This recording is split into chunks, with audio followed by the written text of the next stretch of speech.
Hello, this is Revocable, Managing Director for State Street Partners, and today we're going to talk about the living trust. This is the most common use of trust that lawyers love to print. What is a living trust? What is a grantor trust? There's many names for these type of trusts, but essentially here's what it is. It takes $100 from your right pocket and puts it into your left pocket. At the end of the day, it's still in your pocket. Whether it's the right or the left, it's still you. So a living trust is a trust whereby you are the guy with the money that creates a trust for your benefit, and you are the guy who's going to be the trustee or the managing of the money. So what have you done exactly? Nothing. You've done absolutely nothing. Now, the courts regard this as a disregarded entity. It just doesn't matter. Again, the issue of you put $100 in your right pocket, take it out, put it in your left pocket, and you tell the judge it's not in my pocket, Your Honor. Or it's like looking in a mirror and saying, nah, that's not me. Or putting on a mask and saying, it's not me. I'm masking my assets so that everybody believes it's not my assets.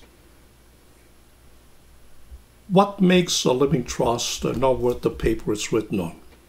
Well, because you retain so many strings attached to it, you have the power to revoke anything that the trust does, or the assets are moved into a trust. Did you know that a trust doesn't even have to get a federal identification number? Because the IRS regards this a disregarded entity. It's disregarded for income tax purposes because the original person that put the assets into the trust is still the same owner. So nothing has changed. So the IRS disregards this type of legal entity. So if the IRS disregards it, a judge will disregard it as well. Because essentially, you've done absolutely nothing for asset protection. However, it does do one thing. Living trusts were originally set up to be an extension of your will.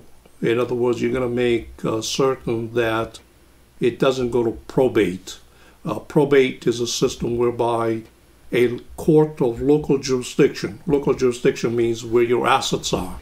So if your assets are in California, it's a California probate. If your assets are in Massachusetts, a Massachusetts probate.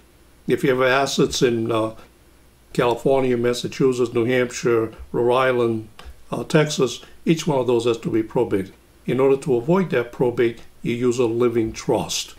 But for asset protection purposes, protecting your assets against a potential liability, either from a past creditor, from a present creditor, or future creditor, doesn't work. It's absolute nonsense to think that this is an asset protection trust, because most lawyers will tell you, oh yeah, it's not in your name. Yes, it is in your name. You just made it XYZ, but it's in your name because you have the complete power, control, and you can revoke, you can elect to take assets out of the trust. It becomes an alter ego of yourself. In other words, you did absolutely nothing.